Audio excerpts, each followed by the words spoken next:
আসসালামু আলাইকুম সবাইকে, welcome back to my channel. যারা যারা আমার চ্যানেলটা সাবস্ক্রাইব করে নাই অবশ্যই সাবস্ক্রাইব করে দিবেন। আর আজকে আমি আপনাদের সাথে আরেকটা নতুন ভিডিও নিয়ে আসলাম। আই হোপ যে আজকের ভিডিওটা আপনাদের অনেকের জন্য হেল্পফুল হবে। তো এটাও আপনারা অনেকে আমাকে আস্ক করেছেন যে আপু যদি একটা ফ্যামিলি নিয়ে পোল্যান্ডে আসি তাহলে একটা ফ্যামিলি নিয়ে সেখানে লাইফ লিড করার জন্য মিনিমাম কত স্যালারি থাকতে হবে, যেখানে নাকি আমরা দুইজন কিংবা যদি বেবি থাকে তো সেটাও আমি বলছি। বাট জাস্ট আমি এখন কাপলদের একটা ছোট একটা ধারণা দিব। তো যারা নাকি পোল্যান্ডে আসবেন ফ্যামিলি নিয়ে কিংবা ফ্যামিলি আনার প্ল্যানিং করছেন যারা, তো অনেকেরই হয়তো সবার কিন্তু স্যালারি একরকম থাকে না, সবার যে একবার পুরো হাই স্যালারি আর এই জন্য যে তারা ফ্যামিলি আনতে পারবে কিংবা পারছে এরকম কোনো আসলে ব্যাপারই না। আপনি যেই স্যালারিটা পান আপনি চাইলে সেই স্যালারিতে আপনি এবং আপনার ফ্যামিলি আপনারা কাপল খুব সুন্দরভাবে থাকতে পারবেন। তো সেটার একটা আইডিয়া দিয়ে চলেন। তো প্রথমত বলি, আপনি যদি সিঙ্গেলভাবে থাকেন পোল্যান্ডে তাহলে আমার মনে হয় যে আপনি 3000 জলতির মধ্যে নিজেকে খুব সুন্দরভাবে এখানে রাখতে পারবেন। আপনি যতটুকু আর্ন করবেন তা থেকে যদি আপনি যদি এরকম কোনো কোম্পানিতে কাজ করে থাকেন যে কোম্পানি নাকি আপনার থাকা খাওয়া সব কিছুর দায়িত্ব, সেই কোম্পানি থেকে আপনি সেই বেনিফিটসগুলো পাচ্ছেন, তার ট্যাক্স সব কিছু দিয়ে তারপর আপনার কাছে প্রতি মাসে 3000 জলতি থাকছে। তো সেক্ষেত্রে আপনি যদি আলাদা বাসা নিয়েও থাকতে চান আপনি চাইলে সেটাও করতে পারবেন। আর নয়তো আর কোম্পানি থেকে যদি আপনি বাসা পেয়ে থাকেন কিংবা খাবার পেয়ে থাকেন তো সেক্ষেত্রে কিন্তু যেই 3000 জলতি সেটা আপনার পুরোটাই সেভিংস। তারপরও আপনি যদি কোনো ব্যাচেলর্স হয়ে থাকেন সবারই একটা হাত খরচ সব কিছু আছে, বাট আমার মতে মনে হয় যে আপনার যদি উপরি কোনো হাবিজাবি নেশাতে যদি আপনার টাকা না আপনি খরচ করেন তাহলে 3000 থেকে ধরলাম আপনার 500 টাকা প্রতি মাসে, 500 পোল্যান্ডের টাকা, কিন্তু পোল্যান্ডের জলতিতে যদি আপনি 500 টাকা পুরো খরচও করে ফেলেন তারপরও আপনার কাছে হচ্ছে 2500 জলতি থাকবে। তো এই যেই জলতিটা থাকবে এটাতে আপনি চাইলে আপনার দেশে আপনি আপনার ফ্যামিলিকে কেয়ার করতে পারছেন, দেখতে পাচ্ছেন, কিংবা আপনি সেটা সেভিংস করতে পারছেন। দেন বাকিটা আপনার ইচ্ছা যে আপনি সেই টাকাতে কি করবেন। তো এটা হচ্ছে জাস্ট একটা ব্যাচেলরের ধারণা দিলাম। দেন এখন যদি বলি যে আপনি ফ্যামিলি নিয়ে পোল্যান্ডে কি থাকতে পারবেন কি না এরকম স্যালারিতে, তো অবশ্যই ফ্যামিলির জন্য আমাদের একটুখানি বেশি খরচ পড়ে। কারণ আপনি যদি ব্যাচেলর হয়ে থাকেন সেই ক্ষেত্রে আপনাকে যদি কোম্পানি আপনার বাসা থাকা খাওয়া এগুলা যদি তারা নিজেরা প্রোভাইড করে থাকে তো সেক্ষেত্রে দেখা যাচ্ছে আপনার এমনিতে এক্সট্রা কিন্তু কোনো হাত খরচ লাগছে না। কিন্তু যখন আপনি ফ্যামিলি নিয়ে এখানে লাইফ লিড করতে যাবেন সেই ক্ষেত্রে আপনার কোনো কিছু দরকার হোক কিংবা না হোক মাস্ট আপনাকে বাসা নিয়ে থাকতেই হবে, কারণ আপনি বাসা ছাড়া এখানে থাকতে পারবেন না। আর অবশ্যই আমাদের সবার আগে হচ্ছে ফ্যামিলির জন্য একটা বাসা দরকার। দেন আপনি কত বড় বাসা নিয়ে থাকবেন কিংবা কতটুক বাসা নিয়ে থাকবেন এটার উপরও অনেক কিছু ডিপেন্ড করছে। যদি আপনি একটা ছোটোখাটো বাসা নিয়ে থাকেন, ধরেন আপনাদের কোনো বেবি নাই, আপনারা যদি জাস্ট কাপল হয়ে থাকেন সেক্ষেত্রে এখানে অনেক ধরনের স্টুডিও ফ্ল্যাট টাইপের পাওয়া যায়।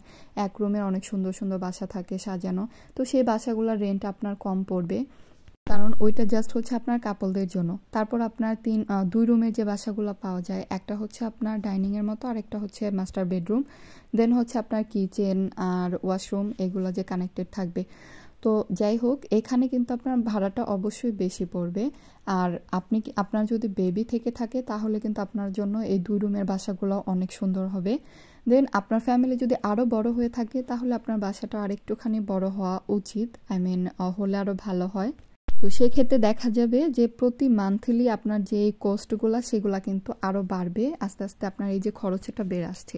তো এখন আপনি আগে ডিসাইড করবেন যে আপনার ফ্যামিলি কত বড় কিংবা আপনারা কি অনলি কাপল কিনা। তো আপনারা যদি কাপল হন তাহলে অবশ্যই প্রথমত আপনি ছোটোখাটো 1 রুম হোক কিংবা 2 রুমের বাসা, অনেক সময় দেখা যায় 2 রুমের বাসাগুলোও সুন্দর রিজনেবলে পাওয়া যায়। তো আপনি যদি এরকম একটা বাসা পেয়ে যান তাহলে অবশ্যই আপনারা সুন্দর কাপল সেখানে লাইফ লিড করতে পারছেন।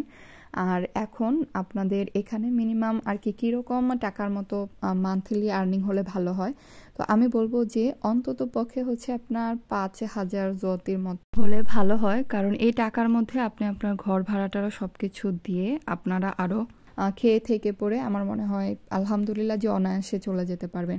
তো জাস্ট আপনার আমি এটাই বলবো যে আপনার অন্তত পক্ষে 5,000 আর্নিংসটা থাকতে হবে। এর মধ্যেও কিন্তু অনেকের আমার দেখা মতো অনেকের এরকমও স্যালারি আছে যাদের নাকি 5,000-এর নিচে 4,000 কিংবা আপনার 4,500 টাকা বলতে হচ্ছে আপনার পোল্যান্ডের টাকাতে কিন্তু তারাও লাইফ লিড করে যাচ্ছে। তো এটা পুরোপুরি আপনার উপরে ডিপেন্ড করে অনেকটা, আপনি কীরকম খরচ করবেন আর কিংবা আপনি কতটুকু খরচ বাঁচাতে পারছেন। দেন আপনার আর্নিংসে যদি এর থেকে আরও বেশি হয়, যদি 7-8,000 10,000 এরকম হয়ে থাকে তাহলে তো আলহামদুলিল্লাহ, সেই ক্ষেত্রে তো কোনো কথাই নাই কা, এটা আপনার জন্য এনাফ অ্যান্ড এনাফ, অনেক এনাফ। দেখা যাচ্ছে এখানে আপনি খরচ টরচ করে আপনি মান্থলি অনেকটা সেভিংসও করতে পারছেন। আর প্রতিটা ফ্যামিলি যারাই নাকি থাকে, যা কিছু করে না কেন, আপনার হয়তো বা ঘুরতে ফিরতে সব কিছুই মন চাইবে, আপনি ফ্যামিলিকে টাইম দিতে চাইবেন। তো সেই ক্ষেত্রে আমি বলবো যে 5,000 যদি হয়ে থাকে তাহলে এটাও আপনার জন্য অনেকটা ভালো প্রথমত। তারপর ইনশাল্লাহ যদি আল্লাহ চায় রিজিক বাড়ায় তাহলে তো আর কোনো কথাই নেই। তো এই যে 5,000 জুলতিটা, এটা আপনার বাংলাদেশের টাকা কত টাকা পড়ছে এটাই হয়তো অনেকে ভাবছেন এখন। তো আজকের রেট আছে আপনার 30 টাকা করে বাংলাদেশে। আপনার এখানে পোল্যান্ডের 1 টাকা হচ্ছে বাংলাদেশে 30 টাকা করে গুগলে দেখাচ্ছে আজকে। তো সেক্ষেত্রে আপনি যদি এটাকে আর কি 5,000 জুলতিকে আপনি 30 দিয়ে গুণ করে দেখেন, প্রায় মেবি 1.5 লাখ টাকার মতো হবে কিংবা সামথিংস এরকম। তো যাই হোক, আপনার 5,000 জুলতি হচ্ছে 1,50,000 টাকা বাংলাদেশে। তো আপনি ফ্যামিলি নিয়ে যদি আসার প্ল্যানিং করেন তাহলে 5,000 টাকাতে খুব সুন্দর করে চলে যেতে পারবেন আর কি।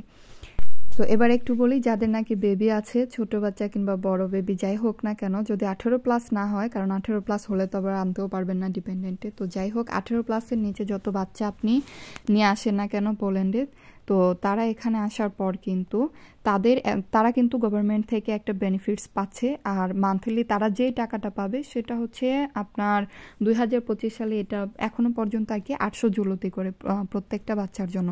দেন আপনার 4-5টা বাচ্চা নাকি কয়টা বাচ্চা সেটা দেখার বিষয় না, তো প্রত্যেকে কিন্তু তাদের এই টাকাটা পাচ্ছে। তো এই যে 800 জুলতিটা পাচ্ছে, এটা যদি আপনি বাংলাদেশে আজকের টাকাতে 30 টাকা করে কনভার্ট করেন তাহলে দেখা যাবে যে প্রায় আপনার 24-25 হাজার সামথিং এরকম হচ্ছে।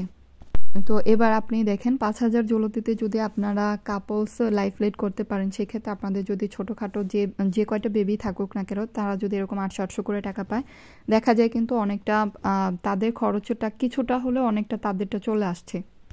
তো এই পর্যন্ত আর কি। ভিডিওটা যদি একটু হেল্পফুল মনে হয়ে থাকে তাহলে অবশ্যই লাইক কমেন্ট করতে ভুলবেন না। আর প্লিজ সবাই আমার চ্যানেলটাকে সাবস্ক্রাইব করে দিবেন, আমার ফেসবুক পেজটাকেও সবাই ফলো করে দিবেন। ভালো থাকেন সবাই, দেখা হচ্ছে নেক্সট আনাদার কোনো ভিডিও কিংবা ব্লগে। আল্লাহ হাফেজ অ্যান্ড বাই বাই, টাটা।